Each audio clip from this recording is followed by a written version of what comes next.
Allahu Akbar, Allahu Akbar. La ilaha illallah.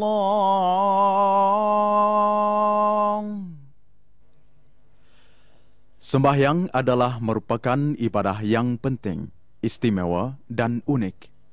Sembahyang dapat menghubungkan insan dengan penciptanya dengan secara langsung. Sembahyang juga adalah merupakan ibadah yang pertama disyariatkan dan yang paling akhir ditinggalkan oleh manusia.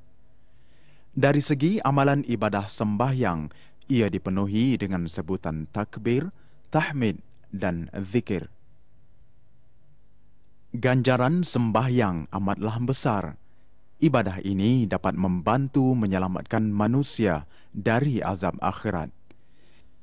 Ibadah ini juga dapat menghilangkan kegelisahan, mendatangkan ketenangan, ketenteraman dan kebahagiaan.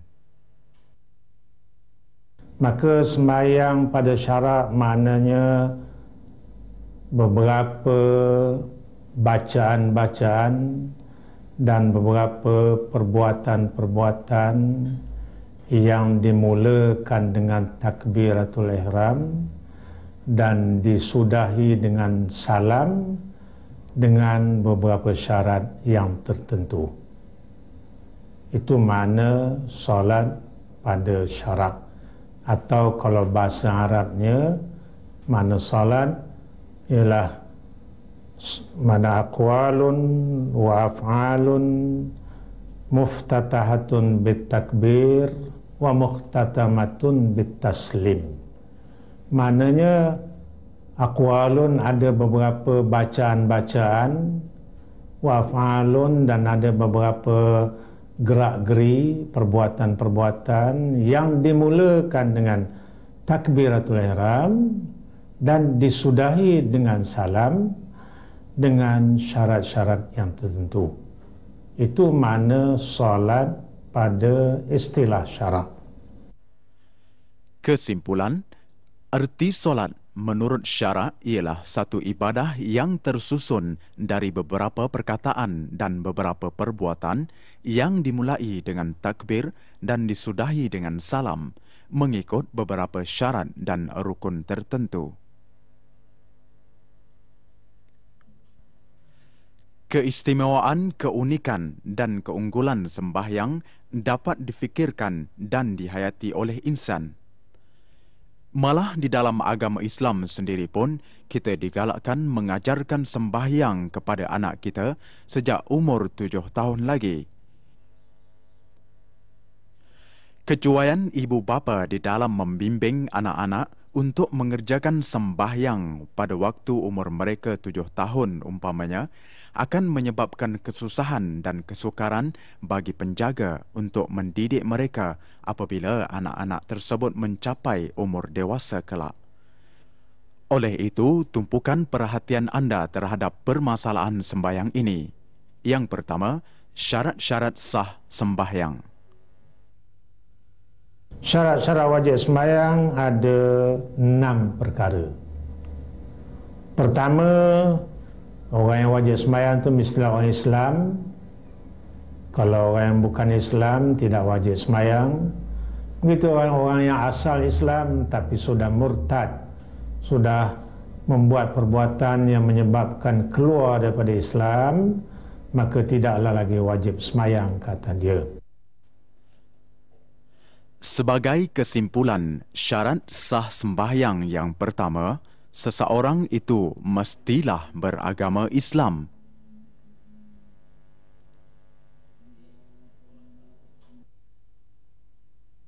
Yang kedua, orang baligh, kanak-kanak yang sudah baligh, yang sudah cukup umur.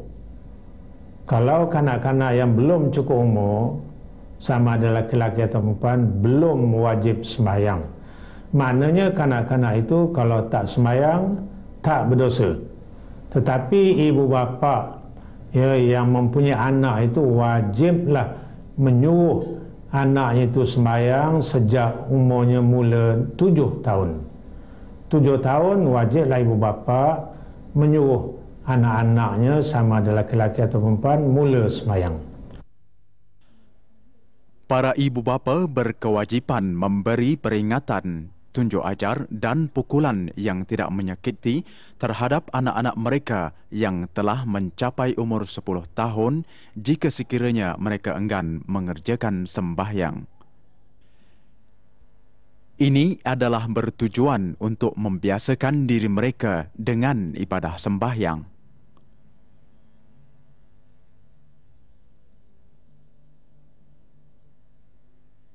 Para ibu bapa perlu mengetahui tanda-tanda baligh bagi anak mereka. Yang pertama, sampai umur 15 tahun. Kedua, telah datang haid bagi wanita. Ketiga, telah bermimpi bersetubuh atau sudah ada syahwat bagi anak lelaki. Jika salah satu tanda tersebut terdapat pada seseorang, maka diwajibkan atasnya segala syariat Islam. Meskipun sembahyang tidak diwajibkan kepada anak-anak yang belum baligh, namun mereka perlu mendapat latihan amali daripada ibu bapa mereka.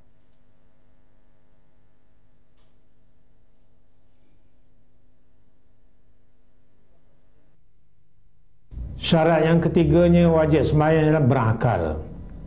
Andai kata orang tua Islam dan sudah baligh tapi tak ada akal, mana tak waras pikirannya, dengan kata gila umpamanya, maka tidaklah ia bertanggungjawab atasnya untuk menunaikan sembahyang. Sebagai kesimpulan, syarat wajib sembahyang yang ketiga ialah waras akal fikirannya bagi lelaki dan perempuan. Oleh itu, tidak wajib sembahyang bagi mereka yang gila.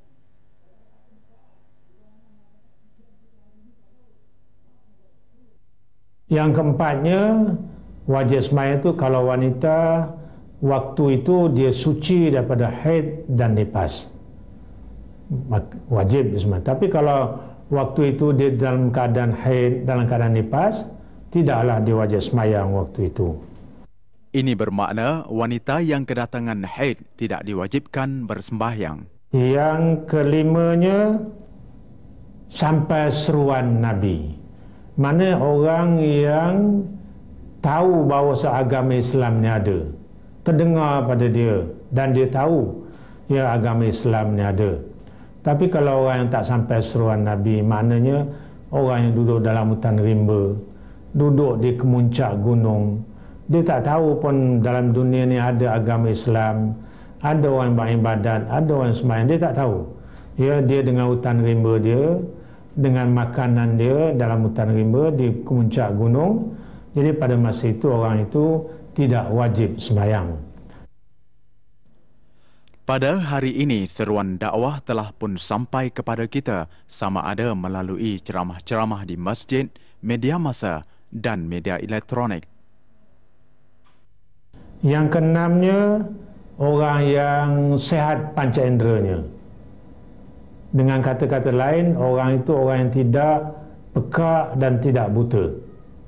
Kalau orang itu orang pekak, buta, dan kejadian pekak butanya sejak lahirnya dan memang dia pekak dan buta, maka orang ini tidak wajib sembahyang. Kerana kita tahu, orang yang pekak, yang buta, macam mana dia boleh dapat pengetahuan sembahyang dan sebarang ilmu pengetahuan. Sebab nak dapat ilmu pengetahuan ni sama ada dengan mata dapat dipandang, maka orang isyaratkan dengan kita, ataupun dapat didengar, orang bercakap dengan kita, ya, bersyarah pada kita, atau kedua-dua sekali, mendengar pun mendengar, memandang pun memandang, baru dapat ilmu pengetahuan. Tapi kalau orang yang matanya buta, ya, telinganya pekak, tak mendengar langsung, macam mana dia boleh mendapat ilmu pengetahuan ataupun macam mana dia boleh tahu sembahyang? Jadi kalau orang macam ni daripada asal kejadian lahir-lahir matanya buta, telinganya pekak, maka orang ini tidak cukup syarat-syarat wajib sembahyang, maka pada masa itu tidaklah wajib atas dia sembahyang.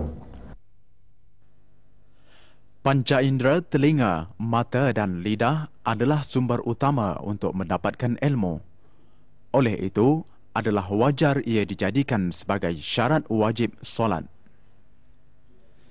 Kesimpulannya, syarat wajib solat ialah: pertama, Islam; kedua, baligh; ketiga, berakal; keempat, tidak dalam keadaan haid bagi wanita; kelima, sampai seruan dakwah Islam kepadanya; keenam, tidak pekak dan bisu sejak lahir.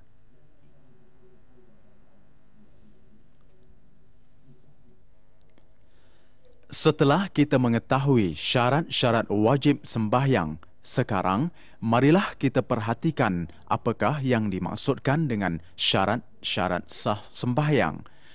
Ini amatlah penting bagi memastikan sah atau batalnya sembahyang yang kita kerjakan. Oleh yang demikian, sila beri penumpuan anda terhadap permasalahan ini.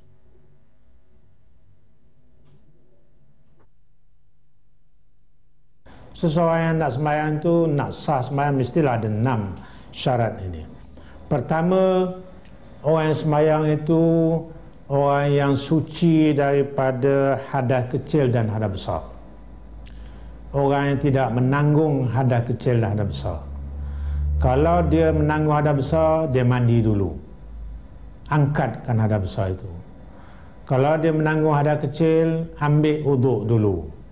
Dengan ambil uduk itu terangkatlah hadas kecil, maka barulah sah sembahyang orang itu. Oleh itu, seseorang yang hendak mendirikan sembahyang perlulah memastikan tempat serta pakaiannya adalah suci dari segala najis dan badannya bersih daripada segala hadas besar dan hadas kecil.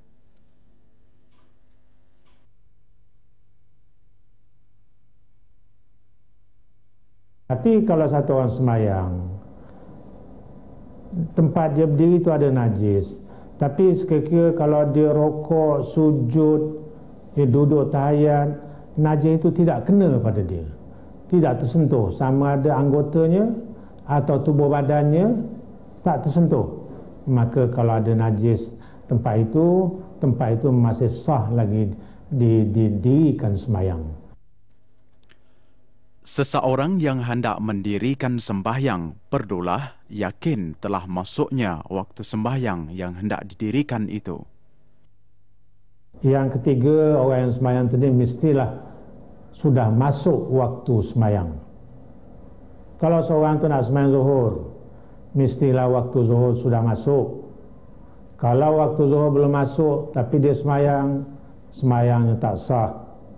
Nak sembahyang subuh, waktu sembahyang subuh belum masuk, dia dah mula sembahyang, tak sah sembahyangnya. Jadi sembahyang-sembahyang berwaktu mestilah sembahyang dalam waktunya.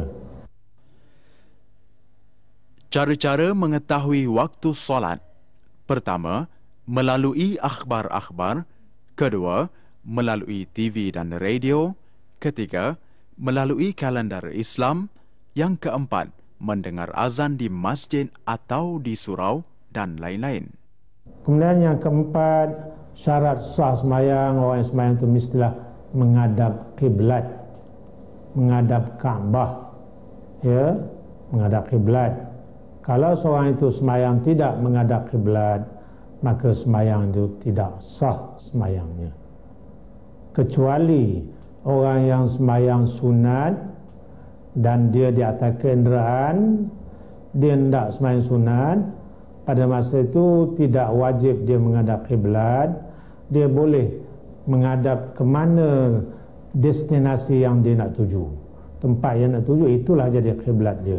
Tapi diluluskan untuk sembahyang sunat dan sembahyang di atas kenderaan yang terus berjalan. Pada masa itu boleh dia tidak menghadap kiblat. Ya, kalau tak boleh menghadap kiblat di waktu itu.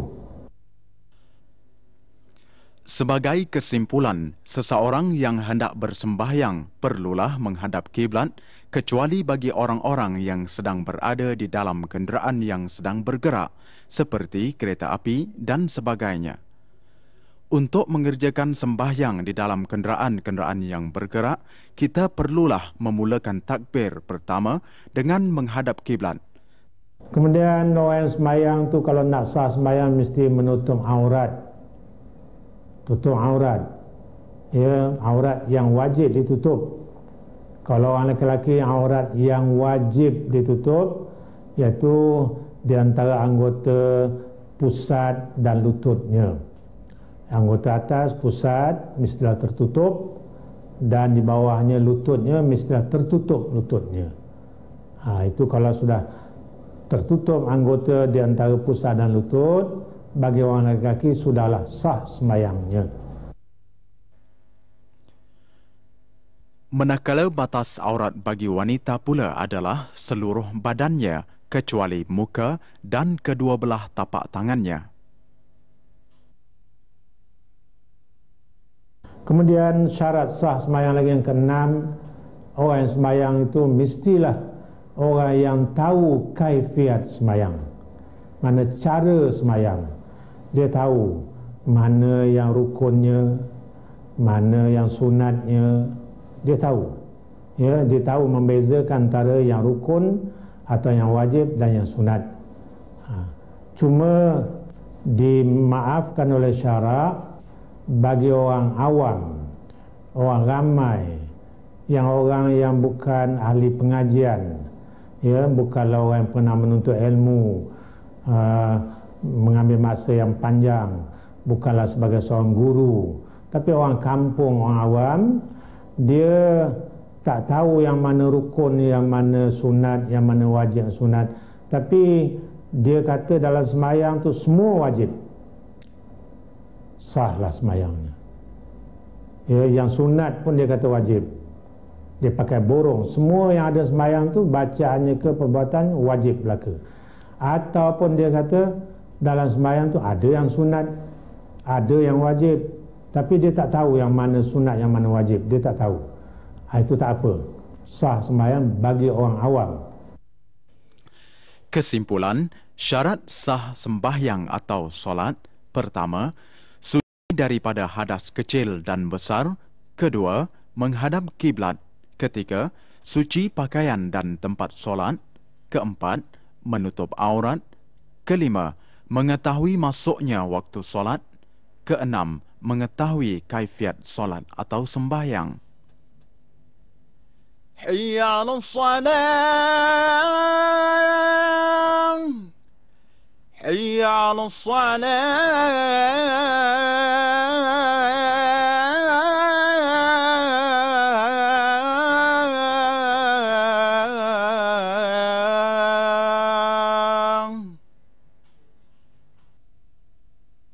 Rukun sembahyang 13 perkara.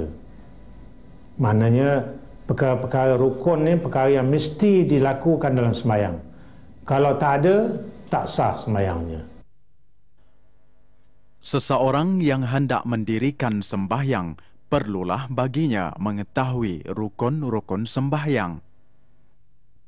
Maka rukun sembahyang 13, yang pertama ialah niat. Ya, seorang tu nak sembahyang apa? Kalau nak sembahyang zuhur, dia niat dalam hati untuk nak sembahyang zuhur. Kalau nak sembahyang asar, niat hatinya untuk sembahyang asar. Maka niat ini tempatnya di hati, lintasan di hati. Ya, lintasan di hati nak sembahyang zuhur, nak sembahyang asar. Tapi bagaimana sekalipun niat ni sunat dibacakan di mulut. Usalli fardal maghribi 3 raka'atin adaan lillahi ta'ala. Usalli fardal subhi raka'ataini adaan lillahi ta'ala.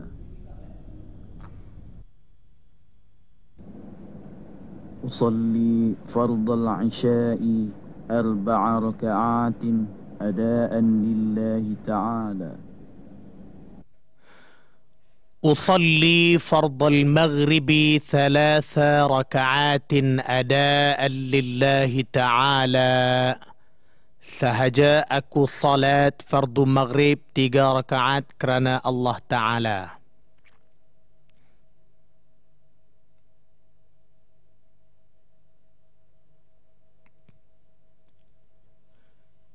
أصلي فرض العشاء 4 ركعات أداء لله تعالى. Sahaja aku salat fardu Isya 4 rakaat kerana Allah Ta'ala.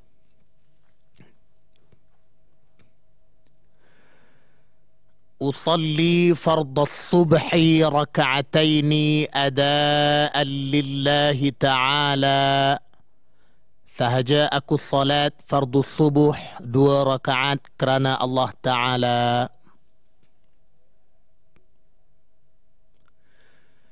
أصلي فرض الظهر 4 ركعات أداء لله تعالى. Sahaja aku salat fardu zuhur 4 rakaat kerana Allah Ta'ala. أصلي فرض العصر 4 ركعات أداء لله تعالى. Sahaja aku salat fardu asar 4 rakaat kerana Allah Ta'ala.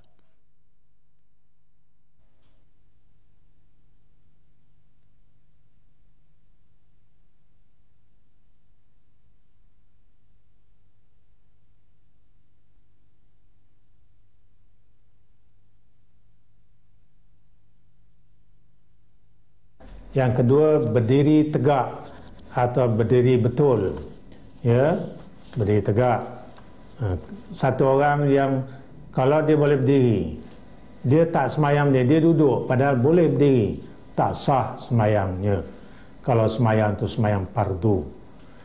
Cuma kalau semayang tu semayang sunat, boleh berdiri, boleh. Tapi dia tak berdiri, dia duduk. Sah semayangnya tetapi dapat separuh pahala berdiri. Kalau dia semayang berdiri umpamanya dapat 100 pahala, tapi dengan sebab dia semayang duduk, semayang sunat duduk ni, dia dah cuma dapat 50 pahala saja, iaitu separuh daripada pahala semayang berdiri. Ini bermakna berdiri dengan lurus bagi yang mampu adalah merupakan salah satu daripada rukun sembahyang. Sekiranya kita tidak berkemampuan untuk berdiri, sembahyang boleh dikerjakan dengan duduk ataupun berbaring.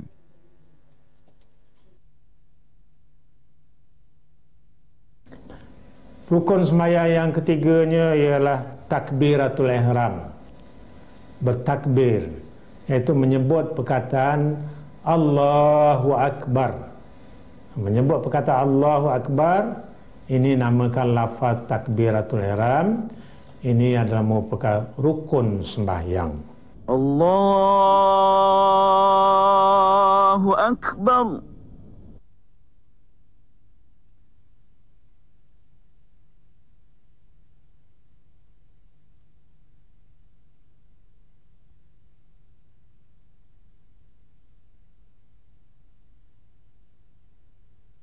Yang keempatnya membaca Fatihah. Bismillahirrahmanirrahim. Alhamdulillahi Rabbil Alamin. Ar-Rahmanir-Rahim. Maliki Yawmiddin.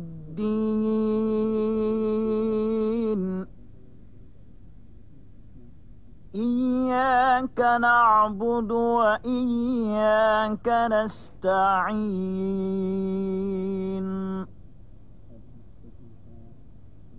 اهدنا الصراط المستقيم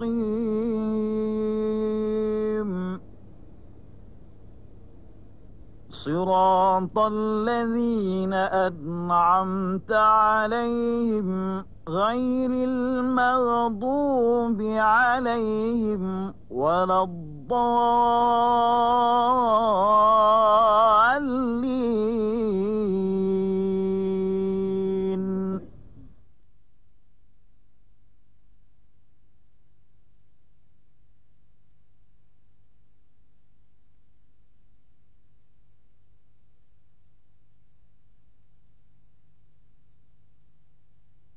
Yang kelimanya rukuk.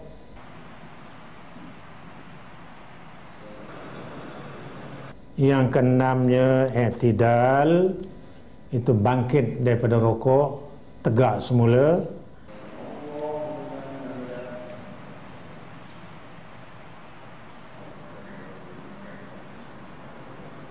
Yang ketujuhnya sujud.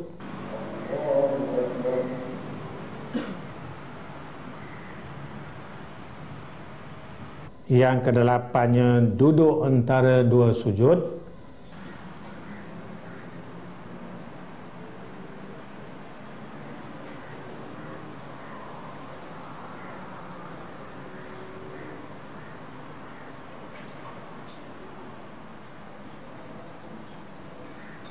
Yang kesembilannya duduk tahiyat.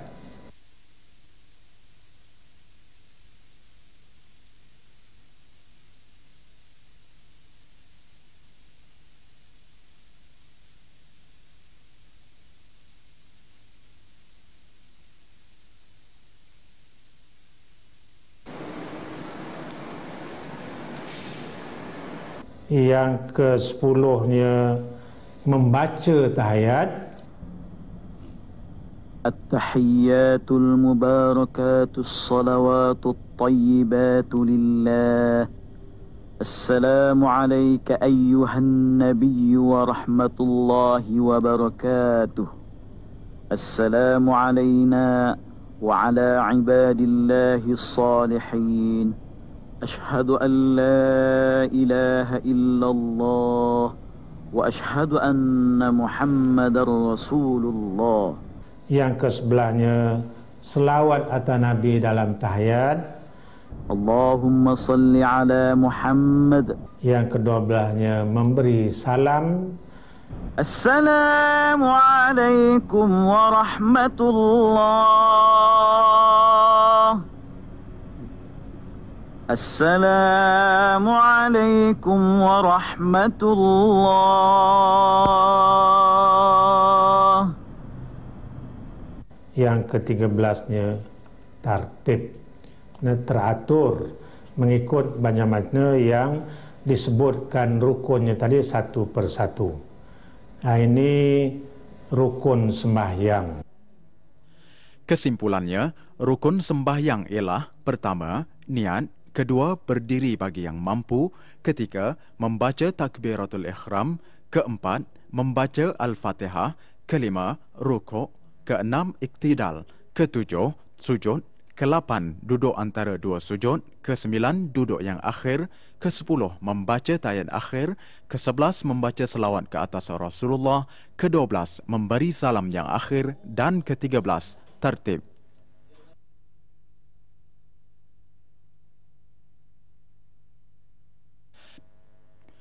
Kita telah pun mengetahui rukun-rukun sembahyang. Rukun-rukun sembahyang ini jika kita perhalusi, ia akan terbahagi kepada 3 bahagian. Pertama, rukun qauli, iaitu yang melibatkan perkataan dan ucapan. Kedua, rukun fi'li, iaitu yang berkaitan dengan perbuatan. Ketiga, rukun qalbi, iaitu yang berkaitan dengan hati.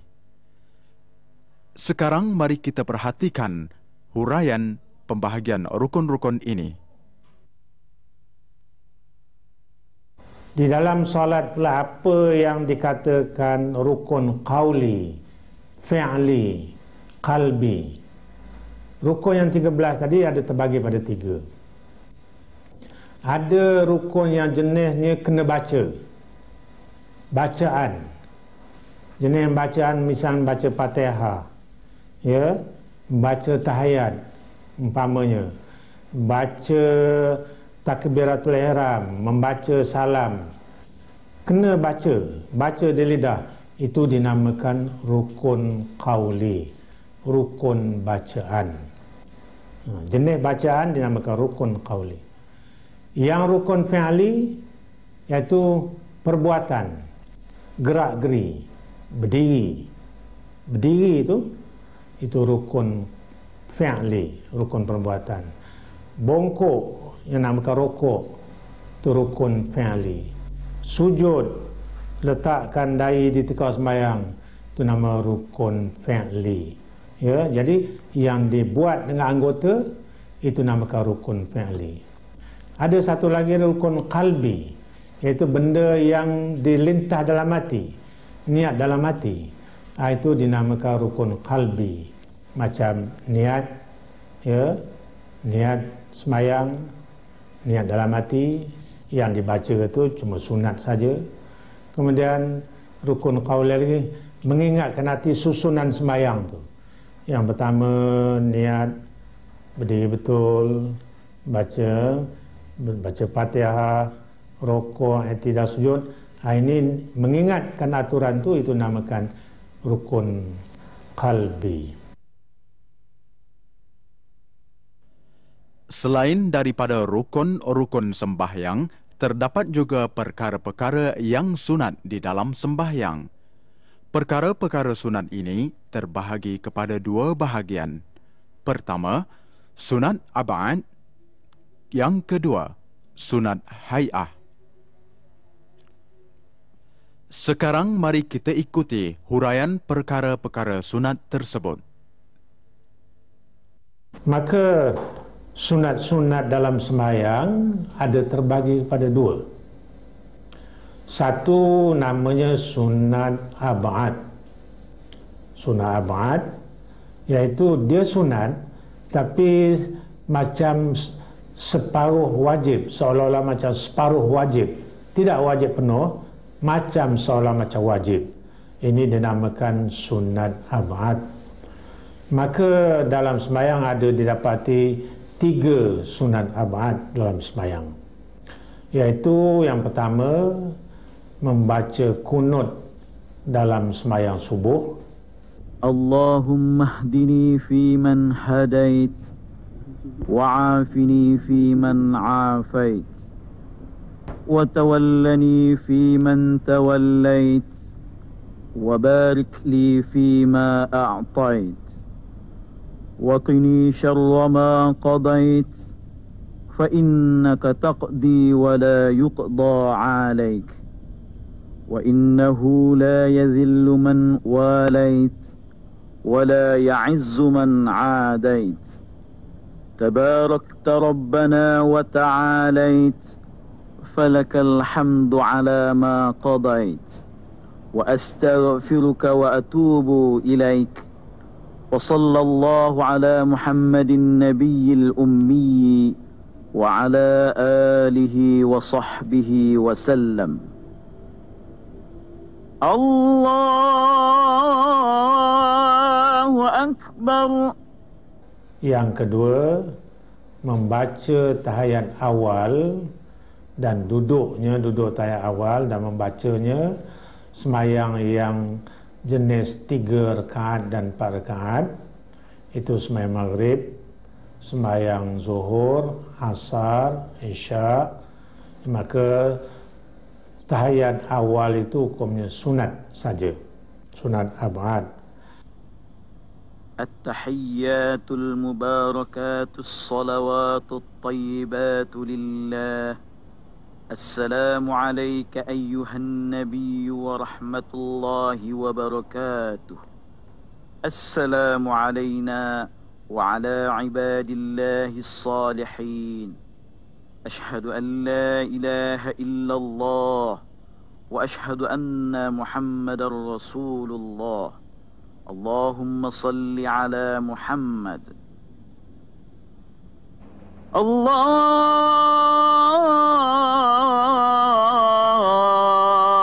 Akbar. Yang ketiganya, membaca selawat atas keluarga Nabi dalam tahiyat akhir. Allahumma salli ala Muhammad wa ala ali Muhammad كما صليت على إبراهيم وعلى آل إبراهيم وبارك على محمد وعلى آل محمد كما باركت على إبراهيم وعلى آل إبراهيم. Dan bila satu-satu orang yang semayang, bila tertinggal sunat arba'an ini, sama ada tinggal kerana lupa atau tinggal disengajakan tinggal, maka disunatkan pula dia menampalnya dengan sujud sahwi. Ini tentang sunat arba'at. Ya, sunat ditampalkan dengan sujud sahwi. Maka bila dia tertinggal sunat arba'at, dia tampal dengan sujud sahwi, seolah-olah pahala sunat arba'at yang tinggal tadi sudah dia dapat balik. Jadi cara sujud sahwi pula iaitu 2 kali sujud yang dilakukan bila sudah selesai membaca tayat akhir. Habis selesai tayat akhir, tinggal salam saja lagi. Pada masa itu, sebelum salam, satu orang sujud, tapi hendaklah dia niat nak buat sujud sahwi. Kalau dia tak niat, dia sujud saja, maka batal semayangnya, kerana dia sudah menambah satu perbuatan yang tidak ada dalam semayang. Jadi, tetapi kalau dia turun sujud sahwi dengan dia berniat, ya, maka pada masa itu sahlah semayang dia. Maka dia sujud. Dalam sujud itu dia baca bacaan yang khas, iaitu subhana man la yanamu wa la yashu. Sama ada dia baca sekali atau 2, atau yang baiknya baca 3 kali. Subhana man la yanamu wa la yashu. Dia baca. Bila dia baca, lepas itu dia duduk antara 2 sujud.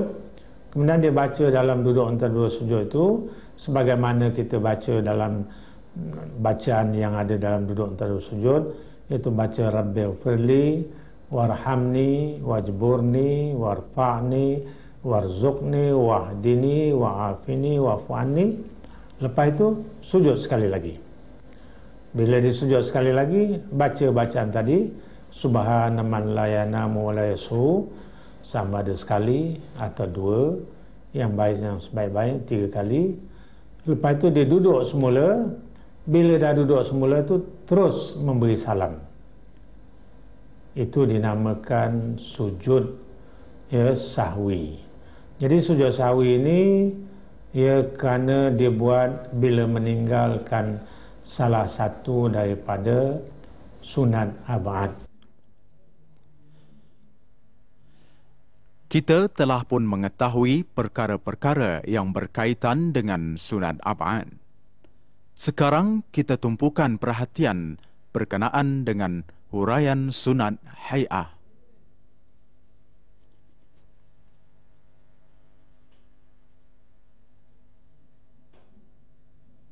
Ada satu jenis sunat lagi dalam semayang, dinamakan sunat hay'at. Sunat hay'at mana sunat pergerakan. Sunat hay'ah, hay'at maknanya gerak, ya, sunat pergerakan. Ini banyak sunat hay'at dalam semayang, sama ada daripada segi bacaan ataupun segi gerak ataupun kita kata perbuatan. Maka sunat hay'at diantaranya mengangkat tangan masa takbiratul ihram. Yang bila kita kata takbiratul ihram, iaitu menyebut perkataan Allahu Akbar bila kita nak mula semayang. Itu ucapan takbiratul ihram. Jadi pada masa itu bila kita sebut Allahu Akbar, kita angkat tangan, ya, sampai bersentang dengan telinga kita. Maka mengangkat tangan itu hukumnya sunat hay'at. Allahu Akbar. Yang keduanya, sesudah kita angkat tangan tadi, kita letakkan tangan kita di bawah dada kita, di atas pusat di bawah dada. Iaitu caranya kita tapak tangan kanan kita pegang pergelangan kiri, tangan kiri, ya, kita pegang di bawah dada, di atas pusat. Itu salah satu sunat hayat. Yang ketiga sunat hayat dalam sembahyang ialah membaca doa iftitah. Baca doa iftitah, baca doa Allahu Akbar kabira walhamdulillahi katsira sehingga akhir. Itu membaca doa iftitah hukumnya sunat hayat. Allahu Akbar kabiran walhamdulillahi katsira wa subhanallahi bukratan wa asila. وجهت وجهي للذي فطر السماوات والأرض حنيفا مسلما وما أنا من المشركين إن صلاتي ونسكي ومحياي ومماتي لله رب العالمين لا شريك له وبذلك أمرت وأنا من المسلمين. Yang keempat, kita membaca a'udzubillah sebelum membaca Fatihah. Baca a'udzubillah minasyaitonirrajim. Lepas itu baru kita baca bismillahirrahmanirrahim, alhamdulillahirabbil alamin. Maka membaca a'udzubillah sebelum membaca Fatihah itu termasuk salah satu daripada sunat hayat. A'udzu billahi minasyaitonir rajim. Yang kelimanya, nyaringkan tempat yang disunatkan nyaring, perlahankan bacaan tempat yang disunatkan perlahan. Maka salah satu tempat yang disunatkan nyaring iaitu sembahyang malam. Bila seorang sembahyang malam, iaitu bacaan Fatihah dan surah pada rakaat yang pertama dan pada rakaat yang kedua. Dinyaringkan suara, ya, dijiharkan, dinyaringkan suara, maka ini hukumnya sunat hayat. Bismillahirrahmanirrahim. Alhamdulillahi Rabbil Alamin. Jadi ini pada sembahyang malam saja, iaitu sembahyang maghrib, sembahyang isya, sembahyang subuh, ya, iaitu baca Fatihah dan surah rakaat yang pertama dan rakaat yang kedua. Kemudian diperlahankan tempat yang disunatkan perlahan, iaitu selain daripada, ya, dua tempat tadi, selain daripada membaca Fatihah dan surah, ya, pada rakaat yang pertama dan kedua sembahyang malam, itu saja sunat dinyaringkan. Yang lain daripada itu, iaitu rakaat yang ketiga dan rakaat yang keempat pada sembahyang malam, iaitu sembahyang maghrib, rakaat yang ketiga sembahyang maghrib, rakaat yang keempat sembahyang isya, ya. Kemudian pada sembahyang siang, pada sembahyang siang, semua sembahyang siang dan pada segala rakaatnya disunatkan baca dengan perlahan. Itu sembahyang zuhur dan sembahyang asar.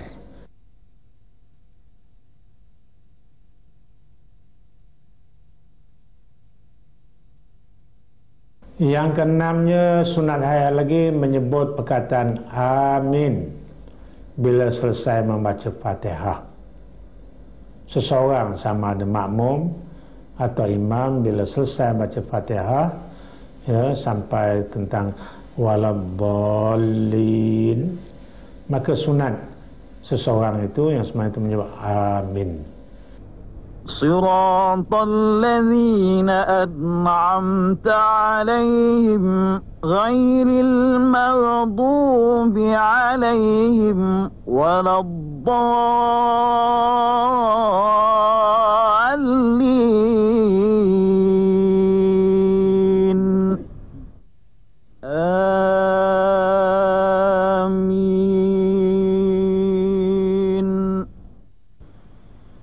Yang ketujuh sunat hayat membaca surah. Membaca surah ya dalam rakaat yang pertama dan yang kedua.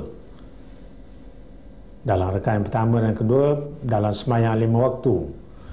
2 rakaat sembahyang subuh, 2 rakaat yang mula sembahyang zuhur, sembahyang asar, 2 rakaat yang mula sembahyang isyak, sembahyang maghrib, maka disunatkan membaca surah. صراط الذين أنعمت عليهم غير المغضوب عليهم ولا الضالين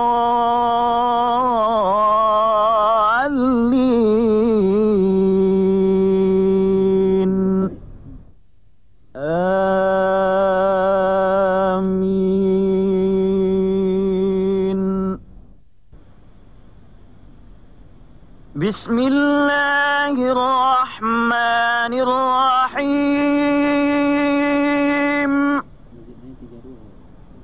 قل يا أيها الكافرون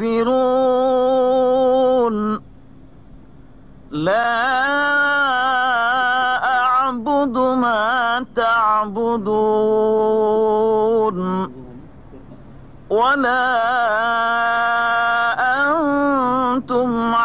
عابدون ما أعبد ولا أنا عابد ما عبدتم ولا أنتم عابدون ما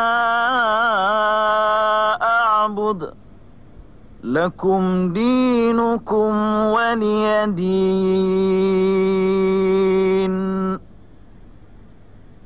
Kemudian yang ke-8 sunat ayat yaitu menyebut takbir pada perpindahan daripada satu rukun ke satu rukun. Berpindah daripada satu rukun ke satu rukun yang lain, sunat mengucap takbir, maka takbir itu namakan takbir intiqalat, iaitu takbir berpindah daripada satu rukun ke satu rukun. Allahu Akbar. Subhana rabbiyal azimi wa bihamdih. Subhana rabbiyal azimi wa bihamdih. Subhana rabbiyal azimi wa bihamdih. Sami'a Allahu liman hamidah. Rabbana lakal hamd. Allahu Akbar.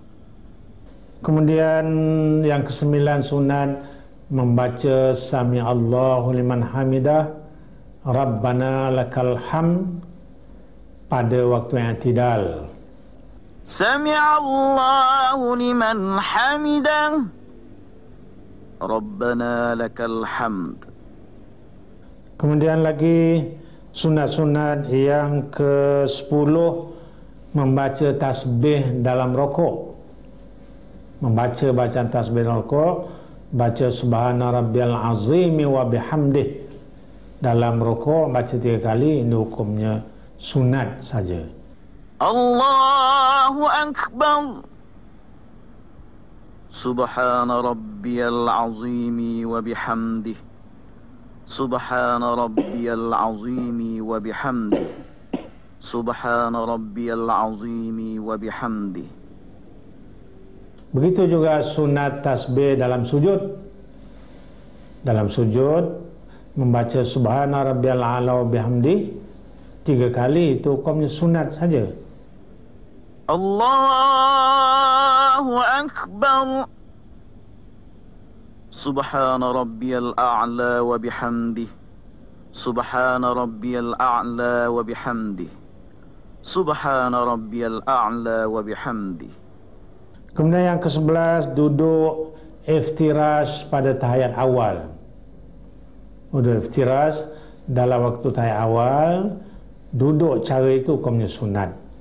Duduk iftirash ni maknanya satu orang duduk, punggung letak di atas tapak kaki kiri, kaki kanan ditegakkan. Ya, ini dalam masa duduk tahiyat. Duduk, ya, tegakkan kaki kanan, kemudian tapak kaki kiri itu dibentangkan, punggung letakkan. Kemudian dalam sujud yang akhir, duduk tawarruk namanya. Duduk tawarruk iaitu duduk punggung letakkan di atas lantai, tegakkan kaki kanan, kaki kiri keluar di bawah kaki kanan. Ya, itu nama duduk tawarruk. Kemudian sunat lagi dalam sembahyang memberi salam yang kedua dalam sembahyang. Memberi salam yang kali yang kedua. Ini kadang-kadang orang keliru. Orang ingatkan memberi salam kedua-dua kali ini ke kanan kiri itu hukum wajib. Kalau tak buat tak sah sembahyang. Tapi sebenarnya tidak. Salam yang kedua hukum sunat saja. Kalau satu oranglah sembahyang, bila dia dah habis, dia beri salam ke kanan, lepas itu dia pun sudah berhenti sembahyang, sah sembahyangnya. Ya, kerana dia tak buat salam yang kedua, kerana salam yang kedua itu hukum sunat saja. Assalamualaikum warahmatullahi. Assalamualaikum warahmatullahi. Kemudian yang ke-14 sunat dan sembahyang, bila dia memberi salam, pandang ke kanan. Ya, muka pandang hadap ke kanan. Bila salam ke kiri, salam yang kedua, hadapkan muka ke kiri. Assalamualaikum warahmatullahi.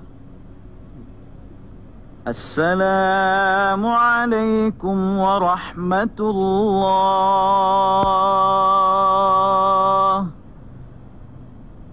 Itu hukumnya sunat saja. Pendek kata, kalau satu orang beri salam muka terus pandang kiblat, tak menganan tak mengiri, sah hukumnya. Sebab berpaling itu sunat saja. Yang pentingnya yang jadi rukun ialah memberi salam. Itu dia. Jadi inilah setengah daripada, ya, sunat-sunat hayat yang disebutkan dalam kitab-kitab. Mungkin ada lagi beberapa sunat-sunat hayat lagi yang tidak disebutkan, ya, melainkan dalam kitab-kitab yang panjang-panjang. Ada disebutkan berkenaan dengan sunat-sunat hayat. Ini sunat-sunat hayat ini berbeza dengan sunat abad. Kalau sunat abad tadi, kalau tertinggal atau sengaja ditinggalkan, maka sunat dia sujud sahwi. Tapi kalau sunat hayat ni tertinggal, bila dah tertinggal, maka biarlah dia tinggal begitu saja, tak ada kena buat apa-apa sesuatu pun. Tak ada kena tampal dengan sujud sahwi ke, tidak. Ya, ini sunat hayat namanya. Kita telah pun mengetahui apakah perkara-perkara sunat di dalam sembahyang kita, iaitu sunat abad dan sunat hayat. Sekarang mari kita pelajari apakah perkara-perkara yang boleh membatalkan sembahyang kita. Sila berikan perhatian anda. Maka perkara-perkara yang membatalkan sembahyang ada 11 perkara. Kita haruslah menjaga, memelihara daripada perkara ini waktu kita sembahyang. Yang pertamanya ialah bercakap dalam sembahyang. Bila satu orang sembahyang, dia bercakap, maka batallah sembahyangnya. Maksud bercakap di sini ialah perkataan-perkataan yang bukan bacaan di dalam solat, walaupun dengan sepatah perkataan. Yang kedua ialah membuat perbuatan yang banyak. Membuat perbuatan yang banyak, maka dimaksudkan dengan perbuatan yang banyak itu satu orang bergerak anggotanya dengan 3 kali gerak berturut-turut, maka sudahlah dinamakan orang itu telah melakukan perbuatan yang banyak. Gerak tangan 3 kali berturut-turut, gerak kaki, goyang kepala umpamanya, ya, 3 kali berturut-turut, batallah semayangnya. Yang ketiga yang boleh membatalkan semayang ialah bila satu orang itu tengah semayang datang hadas kecil, iaitu batal air semayangnya dengan perkara-perkara yang membatal air semayang yang kita telah sebutkan dulu. Yang keempat, perkara yang boleh membatalkan semayang iaitu kedatangan najis, iaitu orang yang semayang ini didatangi atau terkena najis, sama ada terkena najis pada badannya ataupun pakaiannya atau tempat sembayangnya. Yang kelimanya, terbuka aurat. Satu orang sembayang umpamanya, tengah sembayang umpamanya datang kanak-kanak yang mengangkat ataupun menarik kain ibunya tengah sembayang sehingga terbukalah kaki ibunya. Pada masa itu batallah semayang ibunya tadi. Yang keenam, perkara yang membatalkan semayang, berubah niat. Satu orang tengah semayang, ya, semayang zuhur, dia ubah niat, dia nak berhenti semayang, ataupun dia tukar dengan niat semayang lain. Dia tengah semayang zuhur nak ubah semayang asar pula umpamanya, atau berubah nak semayang sunat pula umpamanya. Maka dengan sebab dia berubah niat, maka batal semayang. Yang ketujuh, berpaling daripada kiblat.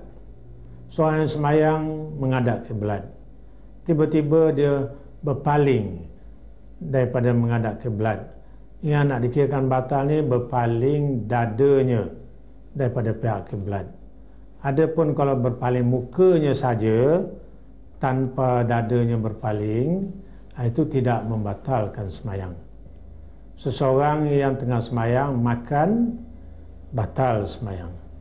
Maka makan ini bukanlah nanti makan yang banyak, makan walau sedikit. Yang ke-10, batal semayang dengan sebab tertawa, tergelak, ketawa tengah semayang, batal semayang. Tapi kalau satu orang tengah semayang tersenyum saja, kerana bila kata senyum, mana tidak berbunyi. Kalau berbunyi, itu namakan gelak atau tertawa.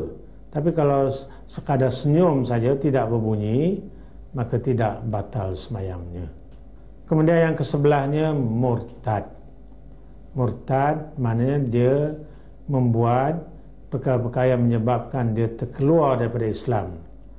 Umpamanya tengah semayang, hatinya terlintas dalam hati nak keluar daripada agama Islam, nak masuk Kristian, nak masuk agama Buddha umpamanya.